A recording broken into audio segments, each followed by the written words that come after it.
Keith and Greg were in the early 70s with technology, and starting off with just using synthesizers, you using the electronic drums, which I think you're probably the first one who ever used it and developed them. And it wasn't just like occasional hits. You made it an essential element of one of your solos, which just was incredible. How do you approach technology now? Because the evolution of gear has evolved so much. I see you both have line 6s and I don't trigger anything. I don't go down the electric drum route anymore. Mainly because today we can get such great drum sounds, natural drum sounds, with good mics and the outboard equipment we've got and a good desk and all of that. Yeah, I could trigger the odd sounds, but between Paul and Simon, there's nothing really left to trigger. It's all being triggered, you know. And I think I'd rather go for sort of musical sort of triggering of sounds rather than percussive triggering, you know, because we don't really need any sort of any of this type of stuff going on. And most of the drum sounds which are on the electric drums, even the Roland drum set, I mean, they're okay, but they're just a good sounding drum set, you know. There's the odd freaky sound in there, which is nice, and which we could use, yeah, but at the moment it doesn't interest me. I've kind of been there, sort of done that. I used to have like this, a bank of little mini synthesizers, but I did Toccata by Ginastera. That was the first electronic drum solo recorded, and that was that. People thought it was Keith, but it was me firing off all these kind of very weird sounds. And that's what they are, very atmospheric and weird. But they worked, and I used a mitigator. I could jump between the octaves with these sounds, down and up. So it was good, fine. But at the end of the day, really, the only thing that was an advantage was I did fill my drums with foam and triggered them with little pads on top. But all I did was produce an original drum sound. And I did that for one tour with the LP to see if we could get a bigger drum, natural drum sound, but using triggers. And it was okay. At the end of the day, it just wasn't as good as a natural drummer playing, you know, a real open drum set. Well, for me anyway. And both the guys agreed, so we dropped it. So I tried both ends of the spectrum, really. You know, going the pads and the preconceived sort of sounds, or just trying to get a drum sound by just triggering natural drum sounds I've sampled off, mainly to keep the actual signal and the cleanness in the mix. At the end of the day, it didn't work for me personally. That's not to say it's a bad idea, but I've tried it at least.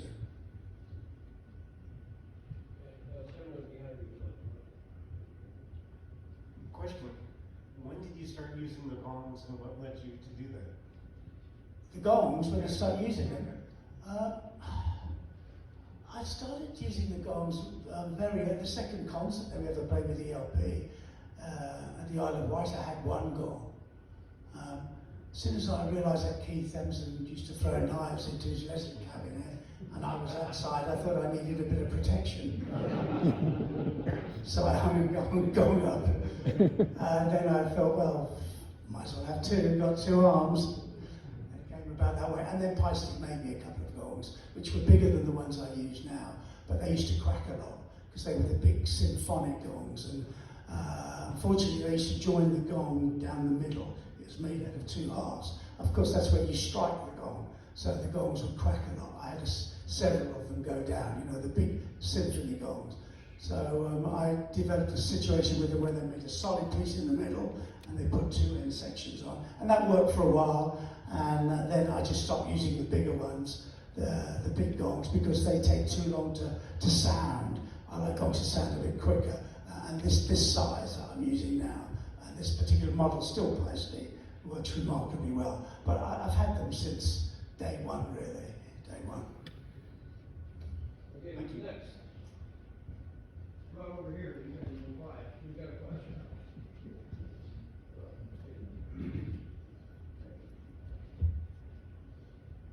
Boy, where do I start? Wherever you want. Jeez. Well, we could go back in the early 70s and start there and work our way forward.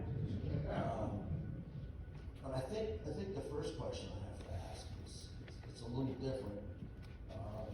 You've traveled all over the world.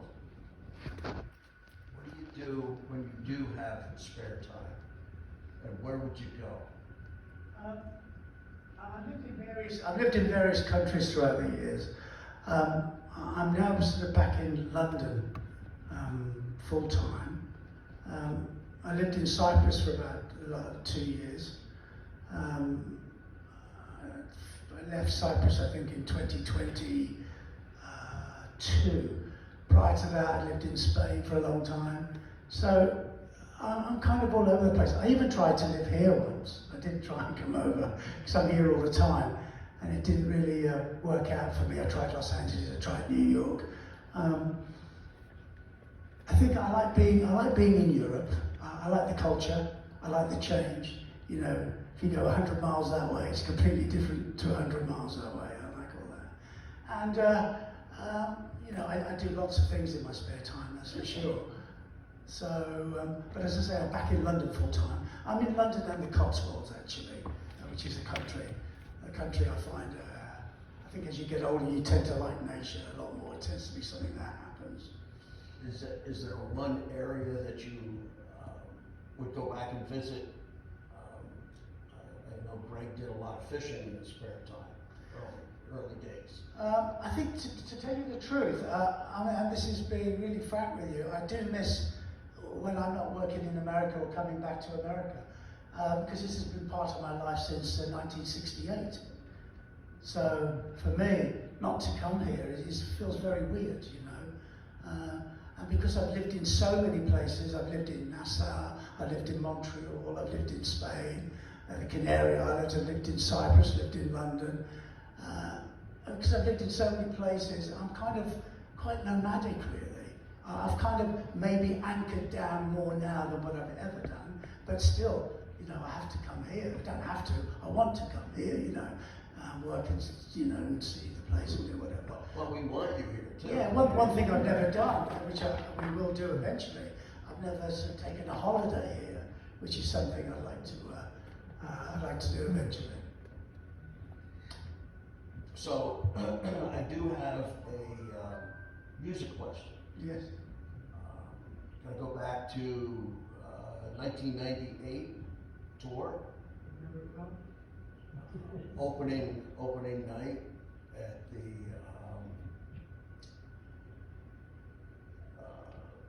what did they call it? It was a Don't worry if you can't nuclear hear. power plant across the harbor from us, and it was in New Hampshire. And that's not as important as the music that was being played that night. Right. The opening song that was being played didn't really have a title, and it was the first time that a large group of us that had been following the band for a long time. Oh, crossing the Rubicon. Yes, sir. Were It was. any possibility of that being revisited now? I think it got revisited as an instrumental, Okay. and ended up on one of the last, whether it was in the hot seat or. No, I haven't seen it in the hot seat. No, There was was it a lot of. It's Andrew. Keith ended up releasing that on Godzilla Final Wars. Ah, Right, bits and pieces of it, but That was not. the theme song for that movie. yeah, it was an instrumental, wasn't it? Yes. Yes. Instrumental. That's right, because I don't remember any lyrics being written for it. Right, so over the years, you obviously have played with numerous bands. We saw you know, with Asia, even in London, and they were ribbing you pretty good, saying, you know, are you gonna move in over here? Because you were playing with local bands. You know, you've had the opportunity, as I said, to work with a lot of, and there's the one in particular that I was going to see what your thoughts were. What about working with Robert Byyy again and bringing him in on the vocals? Well, to be honest with you, I mean, once you sort of done something like that, and I did it with Keith, and the group was called Three, we recorded an album on the Geffen label. I don't see myself friends. I'm big friends with Robert, not a problem. It doesn't seem something that either of us would like to revisit again. We don't see. I don't see myself doing that. I mean, I'm really concentrating on this, you know, at my time in life. You know, the best I can do is what is here. And with all the cattle. No, I understand. So, yeah, I don't go off and sort of like do side projects. I don't play on other people's albums. You know, I did that once in my early career. I'm not saying a musician shouldn't do that. It's just what I've chosen to do, you know. And I've either been in a group or I've not. It's been as simple as that. And of course, once I'm in something, I just put everything behind it, because that's what I'm all about, you know. So Robert is great, a great musician, good piano player actually. But no, that's done. That's done. Nothing against Simon Paul. That's not what you said earlier. All right, got a gentleman over here with a question. Hi. You're welcome. So I had a question, since you brought up that the gongs were to protect yourself. So you brought up the knives. What did you think the first time Emerson took out his knives and stuck it into his organ to stick it nice sounds out? Well, I was always a Keith Emerson fan. I used to go and watch him play at the Marquee Club on Monday night, so I knew exactly what he did with the L100 and the Hitler Youth knife he used and something else. So I was a bit of a fan. So I'd seen him many times play, and then I was on the same bill as him one night when I did a dep for Mickey Fleetwood from Fleetwood Mac. When it was Peter Green, I played with them for one night, and the knives were top of the bill. It was at Goldsmiths College in London. And of course, you know, Keith got his knives out again, and you know, it was just great to see him do all of that. And I'd seen it so many times, but when you're in the same stage and you've got your equipment on the stage and this guy starts hurtling knives around the room, you think, hang on a minute, shall I move my drum set out of the way, you know. But no, great. It was always really good. And he used to fire them into the Leslie cabinet, which was a dummy, incidentally. The two on the floor worked, had, you know, motors in them. The third one wasn't anything in there. It was an empty box. And it was softer wood, so the knives would stick in. And by the way, I'll tell you something. I very rarely, in all the years I played with him, if I saw a knife stick actually in the cabinet, it probably happened about 3 times over 30 years. It wasn't that he was a bad shot, it's just hard to get them in, you know. Incidentally, his keyboard sounds, which people always talk about, one of the things that he did, and I'd never seen done before, ever, Rick Wakeman never did it, people like Brian Orwell, Jimmy Smith, all these great players never did it. The reason why Keith's organ sound was so good, he would always have 2 Leslies on stage running together. You can buy small units now for this, you don't have to buy a big box. But he would have another Leslie off stage in a room, mic'd separately, and that would be running slightly slow, and that would give him the bottom end of the attack. And I remember seeing it and thinking, what the hell's happening here? There must be another band playing in the building. Who does this belong to? And then I heard him sound checking and I could hear it going off. I thought, okay, got it. So that was one of his tricks. Okay, we got time for a couple more questions, so who's still got one?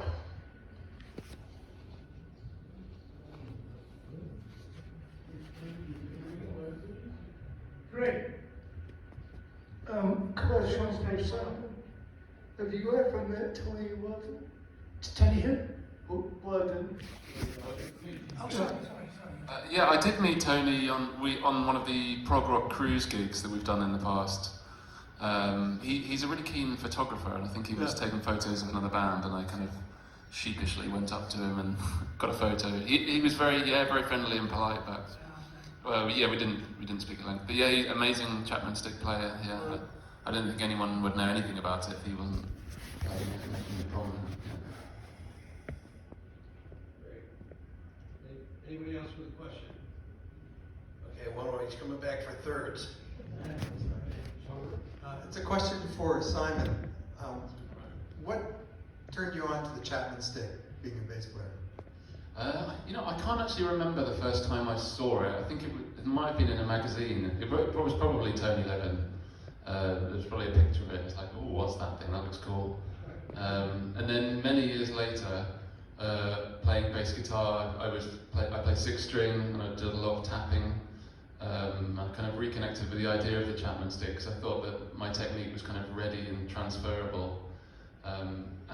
We did a show over in the West Coast, and our support band was a Chapman Stick player, which I was really impressed with, a guy called Tom Greisgraber. He does a kind of duo with a drummer. And so I got chatting to him, he let me have a little try, and I just thought, yeah, let's go for it. It's not something you can buy in a music store, so you just have to pay the money and hopefully you like it. And I think there's a lot of Chapman Sticks collecting dust in people's rooms. But yeah, thankfully I really connected with it and I really love playing it, and still going, yeah. It's quite a dedication. I have one, and it's collecting dust right now. It's a humbling instrument. Yeah. Okay, gentlemen back here. We got Some one more. pictures as well, don't forget, you need to take Yeah, some we're going to pictures. do pictures, so get your cameras ready. Just quickly, first, it's an honor. Thank Yes, you so much. you're welcome. Good to see you. My favorite album ever is Welcome Back, My Friend. So, first album I ever bought as a teen. It had a sound on it, and at that time when it was recorded and so on, the quadraphonic sound was huge, right? And so the story was, or the myth is, you guys actually did this sort of quadraphonic sound thing when you played live. How did that go over? I mean, did you enjoy that? Did that come screaming back to you in bad ways? I mean, I think the big own-up is there that we sold a little bit of a tale there. The quadraphonic was reverse stereo. We put speakers down the other end of the room, or the hall, or the arena, whatever, and they would be reversed to what was here. And we had a joystick and you could move it around. That's really what it was.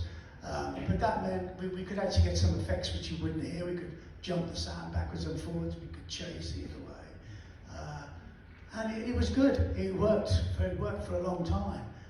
It's just was really difficult getting the right positioning where everyone could get the full benefit of it. That was hard. It was a nice thing to try, and I think the Who then went on and did it, and a few people picked up on it. But to tell you the truth, you need to play in a building that's sort of built to take that. It's really hard to logistically place it where everyone's getting the benefit. It's very, very hard. But it was good fun, and that was just us, on that experimental path yet again. Okay, so we're going to do some pictures now.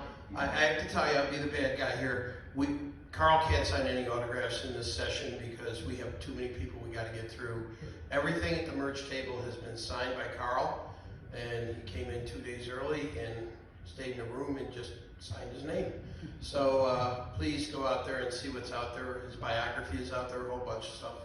I'm going to ask you Simon, guys. I've got stuff as well. Yeah, Paul Simon. Yeah. Simon's got a brand new CD, which I haven't even heard yet. So please. He wants a free one. Yes. I would hope I'd get one.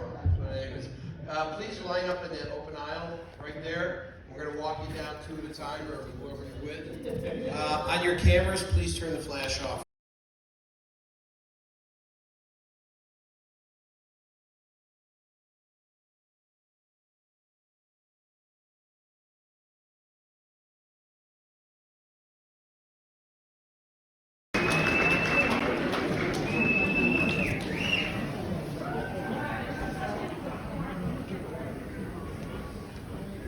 Hi everyone. This has been a great pleasure putting this show together as my dedication to Keith and Greg. It's been quite an emotional time, and I have to say that as far as I'm concerned, without the support of the Emerson family and the Lake family, this would have been very difficult. It was difficult anyway, but the end result is something I'm extremely proud of. I hope you enjoy the show, and this is my dedication to these two great musicians, Keith Emerson.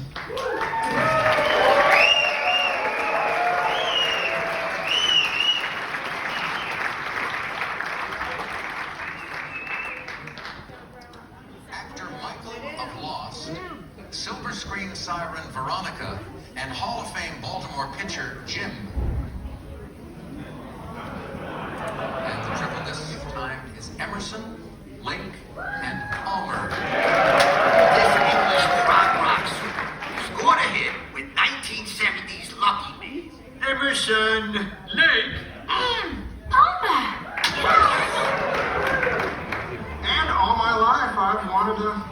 documentary filmmaker. That certainly is interesting. So, Rebecca, tell us about yourself. Sam never mentioned what you do. You do? Well, it never came up. Well, I am a corporate attorney with the firm Emerson Lake Palmer. That sounds familiar. Yeah, they're a pretty famous group. Listen. This is my lucky day. My disc. Please be compact. Please be compact. Here we go. What a lucky man.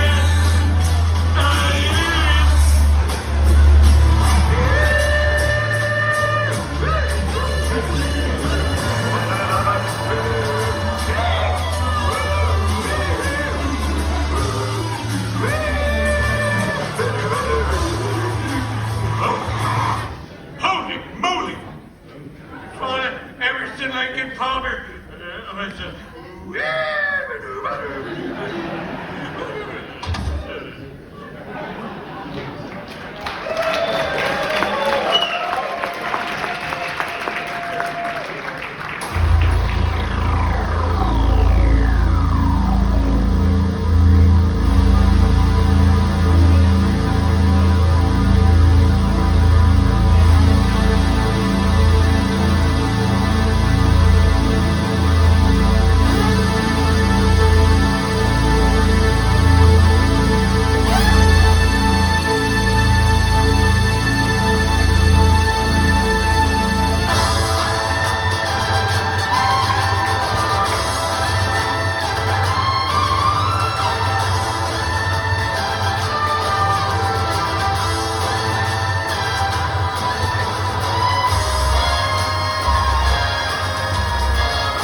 It's rock and roll.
back Keith and Greg.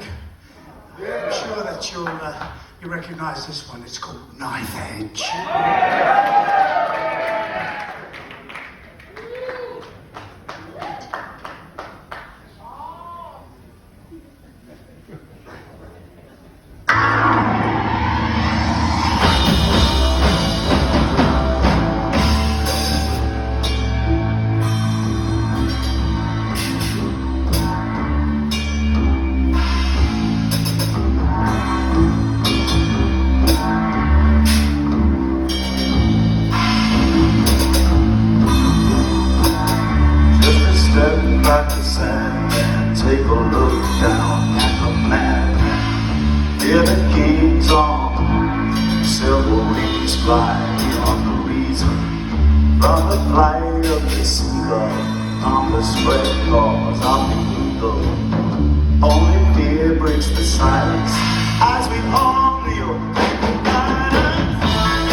see you all.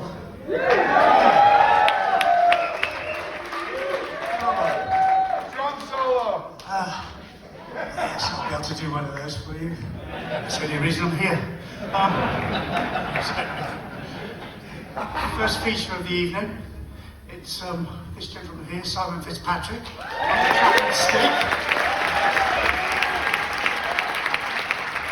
He's going to play for you a piece by Mussorgsky, and this one's called Pictures at an Exhibition.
Patrick.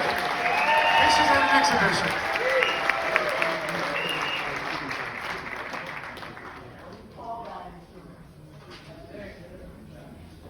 Chapman Stick, yeah. So, do you remember Brain Salad Surgery? It's a good album, that.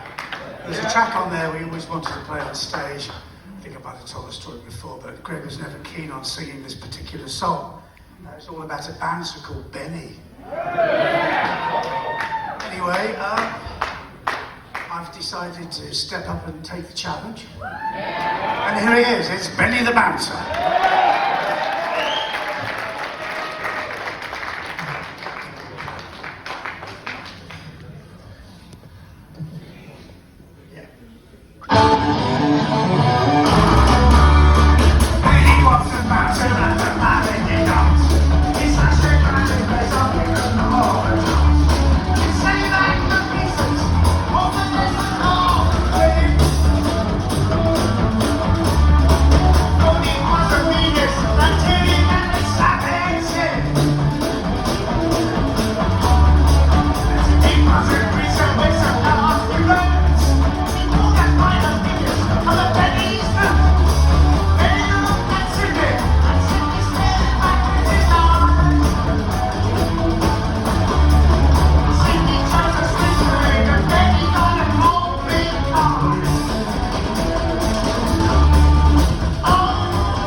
You're very kind. No refunds. So, when we're putting the show together, obviously, you know, as I mentioned earlier, I involve the Emersons and the Lakes as much as possible to try and see exactly what we could do. And I was at home one night, the phone rang, and it was A.R.S. Emerson, that's Keith's eldest son. And he said to Carl, he said, you know, Dad played a piano solo in the set always. I said, yeah. He said, a piano solo? I said, yeah, I was there most of the time. I saw that. So he said, what can you do? So I said, well, we'll have a look. Anyway, most of the footage you see this evening comes from the Royal Albert Hall. Anyway, on that particular night, Keith did a great version. And he's going to come up now on the screen and play for you a piece called Creole Dance. Keith Emerson.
Thanks.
Thank you very much.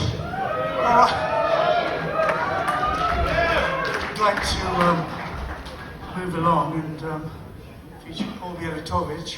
It's a piece by Debussy. Please give him a warm welcome. Paul Byeretovich.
Saw me not blind.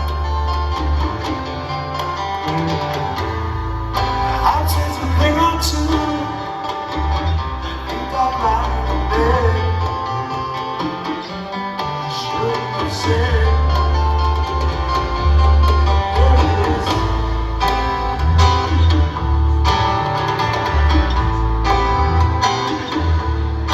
You see, it's all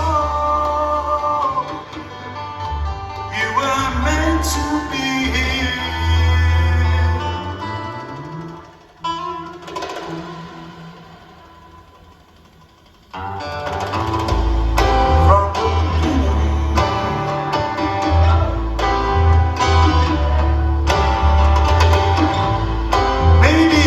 Changed, not been so cool.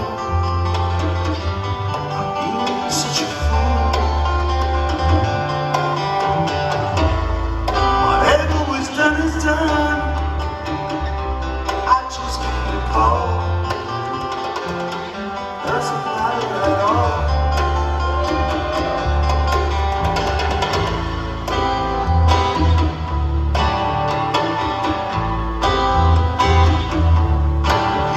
It's all you were meant to be.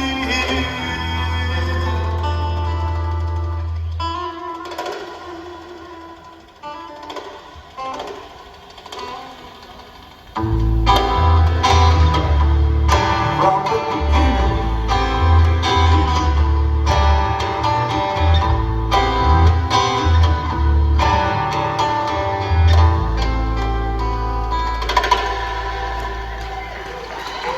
very much.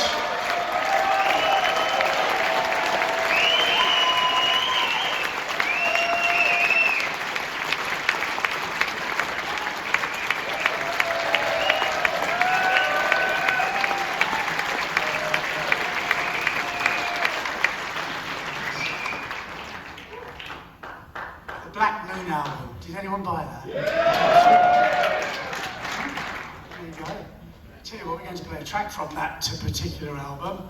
It was the second to last, I think, we ever made, I think, Black Moon. Was it what else? There was one after that, wasn't there, as well? Hot Seat. In the Hot Seat, yeah. It wasn't so hot though, was it? Here's one from the Black Moon album. I'll let Greg introduce this.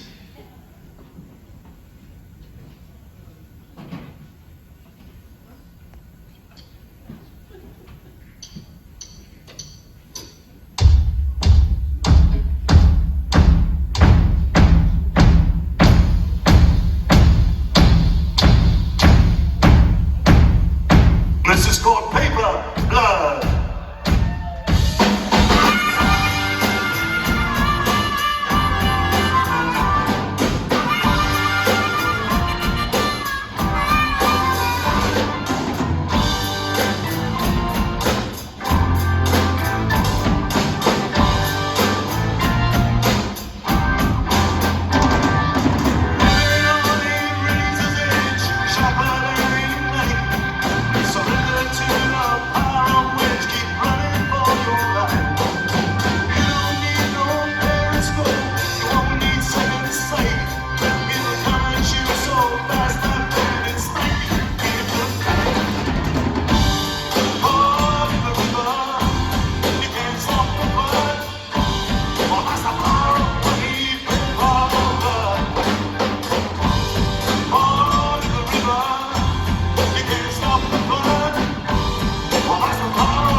Success is how much you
the middle screen when you can. Okay. Thank you for coming this evening. I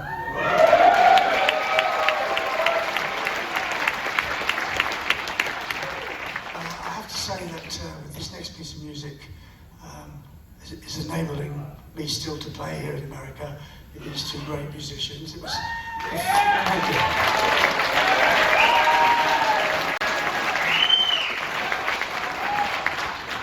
The very first single we had here way back in the 70s. It was written by Greg Lake. It's a great piece of music. I hope you enjoy this one. It's called Lucky Man.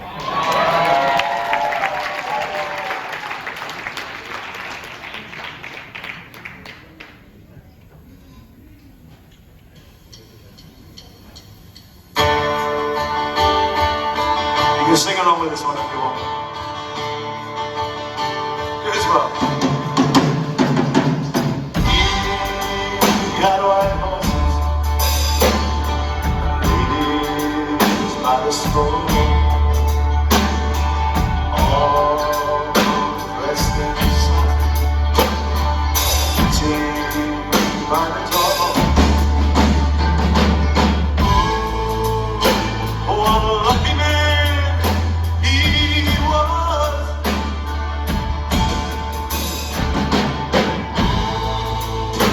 Oh, what a lucky man he was. Wings and feathers, love is dead. Covered the branches on which he was led. Oh, what a lucky man he was. Ooh, what a lucky man he was.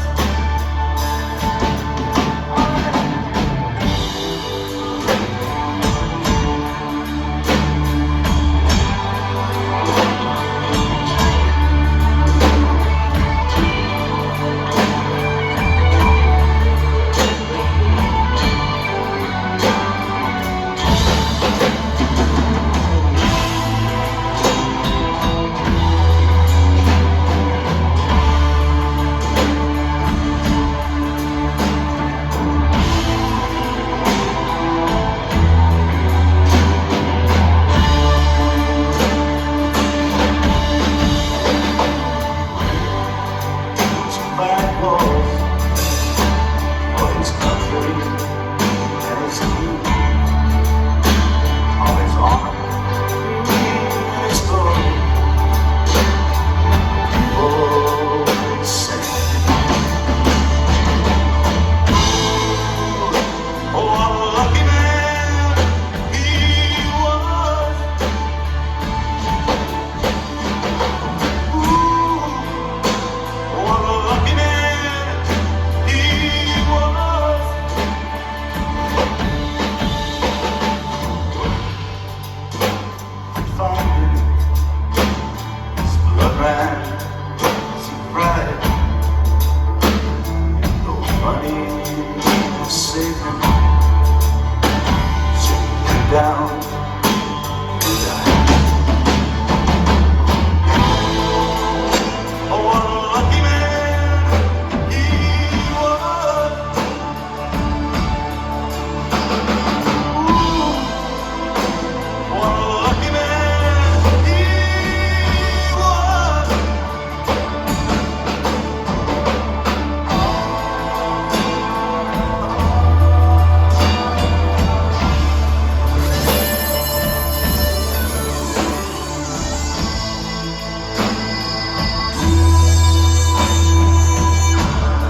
piece we've chosen to finish with features Keith Emerson at his very best.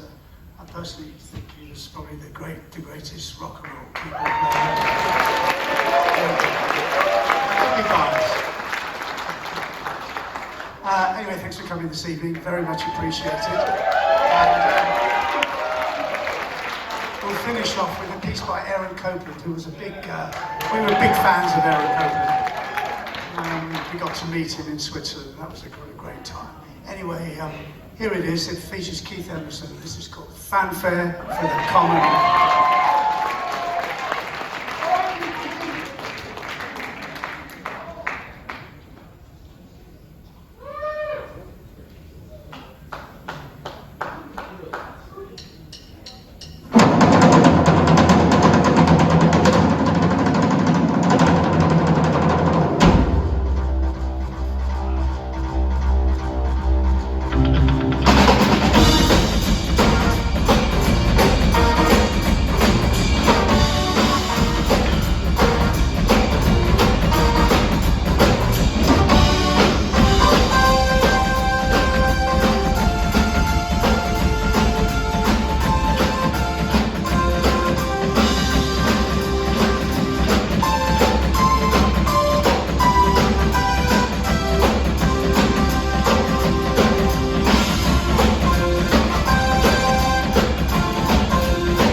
very first single we had here way back in the 70s. It was written by Greg Lake. It's a great piece of music. I hope you enjoy this one. It's called Lucky Man.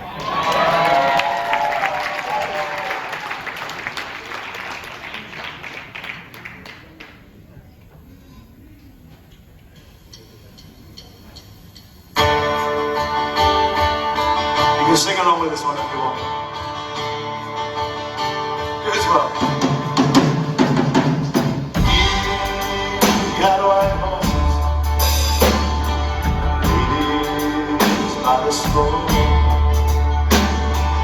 all dressed in satin, sitting by the door. Oh, what a lucky man he was.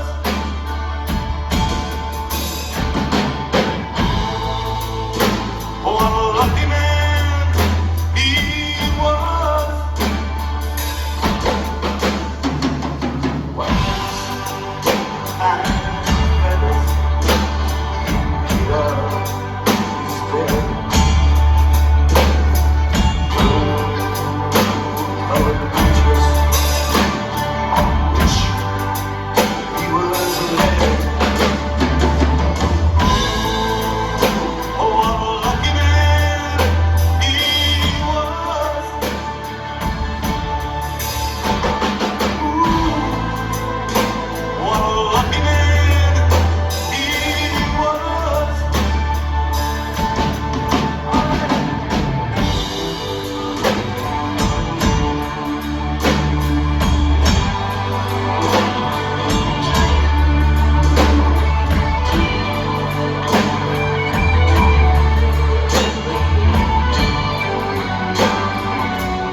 Thank you very much, Lucky Man.